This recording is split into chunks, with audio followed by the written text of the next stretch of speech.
नमस्कार and welcome you to world affairs. मैं हूं Prashant Dhawan. Now first of all ना आपसे एक क्वेश्चन पूछता हूं कि अगर आपको कल को ट्रस्ट करना हो, एक मेजर जियोपॉलिटिकल इवेंट हुआ है और ये दोनों देश ईरान और यूएसए एक दूसरे को ब्लेम कर रहे हैं कि इसकी गलती है नहीं इसकी गलती है, आप किसका यकीन करेंगे? काफ़ी मुश्किल क्वेश्चन है ना, क्योंकि दोनों कंट्रीज़ ने ओवर द ईयर्स काफ़ी उधम मचाया है। इनकी वजह से काफ़ी वायलेंस हुआ है दुनिया के कई रीजन्स में। तो आप किसका भरोसा करोगे? आज के समय ना भारत के सामने यही सवाल है, क्योंकि यूएसए और ईरान दोनों एक दूसरे पर ब्लेम कर रहे हैं कि इस कंट्री की वजह से इंडिया के पास कार्गो शिप्स पर अटैक हुआ है। जी हाँ, मैं एक शिप की बात नहीं कर रहा, दो शिप्स की बात कर रहा हूँ। रिसेंटली क्या हुआ कि भारत के कोस्ट के बहुत ज़्यादा करीब दो शिप्स जो बिल्कुल इंडिया की तरफ ही आ रही थी, दोनों को अटैक किया गया था ड्रोन्स के जरिए। नाउ हमें पता नहीं कि ये अटैक किसने किया। इंडियन नेवी ने अपनी तरफ से ये कहा है, इन्वेस्टिगेशन कर रहे हैं, जांच पड़ताल कर रहे हैं कि ये सब किया किसने था। बट यूएसए ने सबसे पहले अपनी तरफ से एक स्टेटमेंट ये दी कि जो एमवी कैंप प्लूटो शिप थी जो इंडिया की तरफ आ रही थी, इस शिप को अटैक किया था ईरान ने। और देखो यहाँ पर मैं कैटेगोरिकली ये कह दूं, यूएसए ने ये तक कह दिया कि ऐसा नहीं है कि ये अटैक यमन से हुआ था, यमन से एक ड्रोन निकला उसने अटैक किया, नहीं। यूएसए ने कैटेगोरिकली ये कह दिया कि ईरान से एक ड्रोन उड़ा, इस ड्रोन ने स्पेसिफिकली इस इंडिया बाउंड शिप को टारगेट किया, इसको अटैक किया और फिर ये ड्रोन वापस चला गया। नाउ जैसे ये न्यूज़ इंटरनेशनली वायरल हुई ना, ईरान की सरकार डिफेंसिव हो गई, क्योंकि मैं आपको फिर कह रहा हूँ, इंडिया अभी के लिए ना अरेबियन सी में एक स्लीपिंग जायंट है। हमारे पास पावर बहुत है, नेवल, हम बहुत कुछ कर सकते हैं, मगर जियोपॉलिटिकल समीकरणों को देखते हुए हम बहुत ज़्यादा रिएक्ट नहीं कर रहे। ना यूएसए की साइड खड़ा हो रहे हैं, ना ईरान की साइड खड़ा हो रहे हैं। हम ऑब्जर्व कर रहे हैं कि बेसिकली आज के समय हो क्या रहा है। तो ऑब्वियसली यूएस और ईरान दोनों चाहेंगे कि इंडिया उनका समर्थन करे अरेबियन सी में, क्योंकि जिस कंट्री के साथ इंडिया खड़ा हो गया ना अरेबियन सी में, आप कह लीजिए उसका दबदबा जरा बढ़ जाएगा। तो इसलिए जैसे ही यूएसए ने आरोप लगाया ईरान पर, ईरान की सरकार की तरफ से एक प्रॉपर स्टेटमेंट आई और इन लोगों ने यह कहा कि यूएसए बिल्कुल झूठ बोल रहा है। इन्होंने किसी भी मर्चेंट शिप पर इंडिया के करीब, ना सारा इशू यही है कि इंडिया की करीब जो शिप्स थी जो इंडिया की तरफ जा रही थी, क्या उनको अटैक कर दिया? तो ईरान ने कैटेगोरिकली कहा है कि हमने ऐसा बिल्कुल भी नहीं किया, यूएस झूठ बोल रहा है। और अगर आप यहाँ पे ईरान की पूरी स्टेटमेंट देखोगे ना, तो इन्होंने ये भी बताया है कि इनके हिसाब से, इनका वर्जन है कि यूएस झूठ क्यों बोल रहा है। इन लोगों का कहना यह है कि यूएस एक्चुअली ये सब आरोप इसलिए लगा रहा है ताकि ये लोग डिस्ट्रैक्ट कर पाए दुनिया को from their attacks and crimes in Gaza.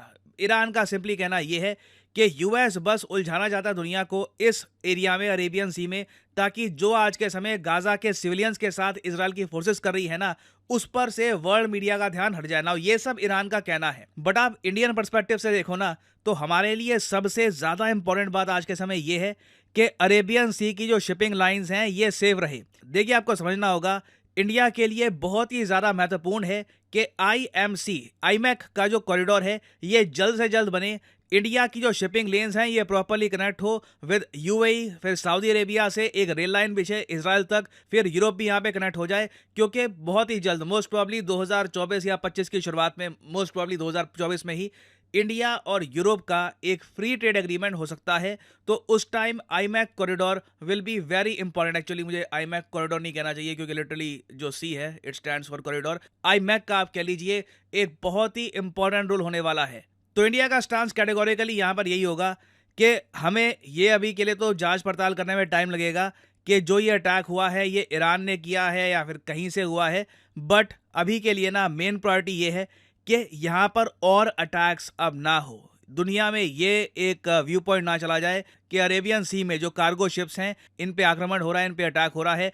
इससे इंडिया स्पेसिफिक जो बिजनेस है ये नेगेटिवली इम्पैक्ट हो सकता है। ये हमें कभी भी टॉलरेट नहीं करना चाहिए। और ऑफ कोर्स यहाँ पे एक एस्पेक्ट आता है ह्यूमन लाइफ्स का। अभी तो देखिए, जो दो टैंकर्स पे अटैक हुआ है ना, थैंकफुली किसी की जान नहीं गई। जो इमेजेस सामने आई है बहुत डरावनी है, जान जा सकती थी, शिप डूब भी सकती थी। यहाँ पे आप देख पाएंगे इस तरीके से ड्रोन ने अटैक किया है शिप को, एक बड़ा सुराग आप देखोगे। I mean it could have been a huge disaster.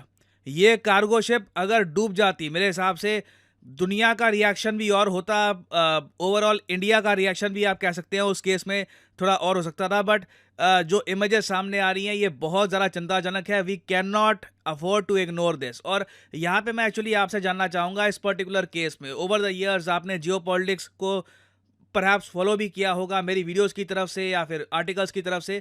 आपको यहाँ पर सिंपली ये बताना है अपना ओपिनियन कि इस पर्टिकुलर केस में आपके हिसाब से कौन सच कह रहा है, यूएसए या ईरान। इस पर्टिकुलर केस में आप किसका वर्जन मानोगे? और मैं वैसे आपको यही बता दूं, ईरान भी डेफिनेटली ये नहीं चाहेगा कि इंडिया यूएसए का एक ग्रुप जो है 10 कंट्रीज का उसको ज्वाइन कर ले। हालांकि अभी के लिए यूएसए का एक जो प्रयास है कि अरेबियन सी और रेड सी के आसपास ये लोग 10 कंट्रीज को इकट्ठा लेकर आएंगे, उनकी नेवीज को इकट्ठा लेकर आएंगे ताकि यमन के जो हूती रिबेल्स हैं इनको कंट्रोल करके रख सकें। अभी के लिए ये जो प्रयास है ये बहुत ही बड़ा फेलियर साबित हुआ है। यहाँ पे आप देख पाएंगे एक एक करके कई यूरोपीय देश, चाहे स्पेन हो या नेदरलैंड्स हो, नॉर्वे हो, सबने यूएसए के सामने हाथ जोड़ दिए हैं कि हमको यहाँ पर इंडियन ओशन में मत घसीटिए, हम नहीं यहाँ पे इन्वॉल्व होना चाहते। यहाँ पे आप देख पाएंगे स्पेन ने कैटेगोरिकली कह दिया है कि जो ईरान बैक्ड जो हूती रिबेल्स हैं उनसे निपटने के लिए यूएस जो एक ग्रुप बनाना चाहता है कंट्रीज़ का, जिसमें प्राइमरली इनके यूरोपियन दोस्त होंगे, तो उसमें अभी कई यूरोपियन कंट्रीज आना भी नहीं चाहते। वो ग्रुप आप कह लीजिए ऑल टुगेदर जियोपॉलिटिकली एक बहुत ही बड़ा फेलियर लग रहा है। हाँ, इंडिया अगर उस ग्रुप को ज्वाइन कर ले, game changer, huge game changer. India की नेवी बहुत पावरफुल है अरेबियन सी में, हमारे पास एयरक्राफ्ट कैरियर हैं, यूएसए के साथ हम बहुत सारे युद्धाभ्यास करते हैं, नेवल एक्सरसाइज करते हैं। दोनों कंट्रीज़ को पता है कि यूएस कैसे ऑपरेट करता है, इंडिया कैसे ऑपरेट करता है, तो दोनों कंट्रीज़ मिलकर काफ़ी जगह पेट्रोलिंग कर भी पाएंगी। तो अगेन देखो, मैं लॉजिकल पर्सपेक्टिव से अगर बात करूँ तो बिल्कुल ईरान कभी भी नहीं चाहेगा कि इंडिया ऐसे एक ग्रुप पे इन्वॉल्व हो जाए। तो ऑब्वियसली ईरान अपनी तरफ से जो भी ये यूएसए की स्टेटमेंट्स हैं इनको रिजेक्ट करेगा। तो इन दी एंड मैं आपसे जानना चाहूंगा, who do you trust more in this scenario, USA या फिर ईरान? लिखेगा इसके बारे में कमेंट सेक्शन में, मैं जानना चाहूंगा आपका ओपिनियन। और अनअकैडमी के देखिए ऑफर चल रहे हैं आज के समय, ये जो ऑफर्स हैं इनको आप यूज कर सकते हैं टू गेट डिस्काउंट। तो कमेंट सेक्शन में लिंक आपको मिल जाएंगे, आप यहाँ पर कोर्स ओपन करके you can use the code PD10 और आपको डिस्काउंट मिल जाएगा। और जो सेल्स टाइम टू टाइम आती रहती है इनका भी आप लाभ उठा पाएंगे। So this is the end of the video, thanks for listening and as always may the gods watch over you.